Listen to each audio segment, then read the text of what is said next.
First off, we have serious rainfall here right now, and we just had a sandstorm. And to give you a sense of the emotion on the ground, there are still behind me about 3 dozen protesters and riot police there just to make sure they don't try and storm the parliament. All of this kicked off late yesterday when state TV here in Cyprus reported that the government was looking at letting go of the second largest bank in the country. It's called Cyprus Popular Bank. The central bank immediately came out and said, no, that's not true. We're looking at reorganizing it, but the damage had already been done. And several hundred protesters gathered outside the parliament here within minutes, very angry.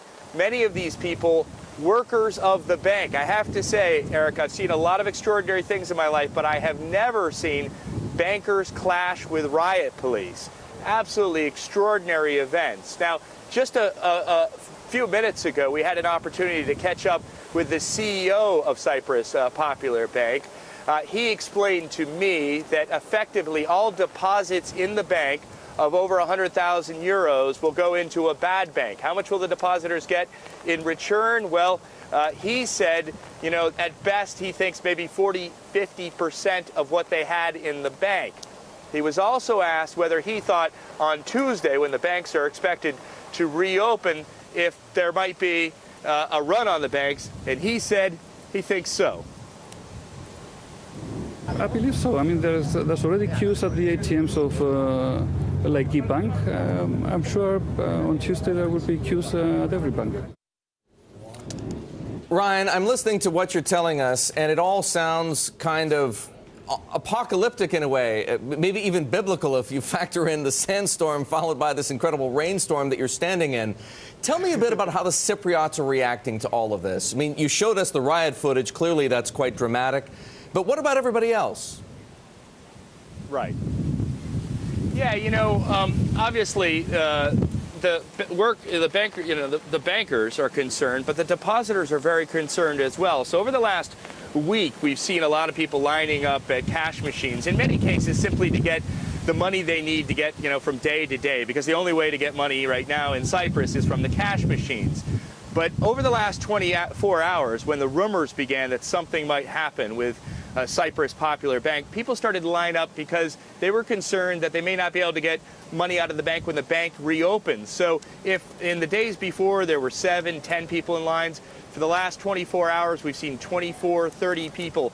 The issue is so bad at Cyprus Popular Bank, they even put a limit on the amount people can withdraw from their ATMs. 260 euros is the amount that any person in this country, that's the maximum, any person in this country can withdraw from that bank right now on any given day up until Tuesday when it reopens. And a lot of people are concerned. They're not sure exactly what's going to happen then. And Ryan, Eric, Stephanie? Ryan, what's the sentiment when you speak to those people 25 deep in line at the ATMs? As we look at the images, it appears quite orderly.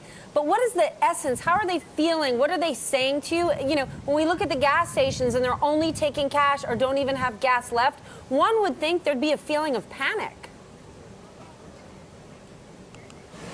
That's a good question. You know, this isn't Greece, so this is all quite new to the Cypriots. They are not used to the kind of financial chaos that they saw, that they've watched in Greece happen near them.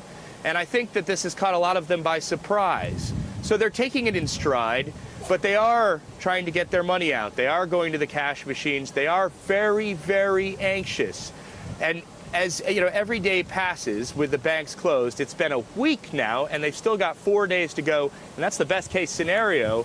They get more concerned, not just about what's going to happen on Tuesday, but, you know, what happens after this plan is enacted? Is this all it's going to take? Is this really true what the government is telling us?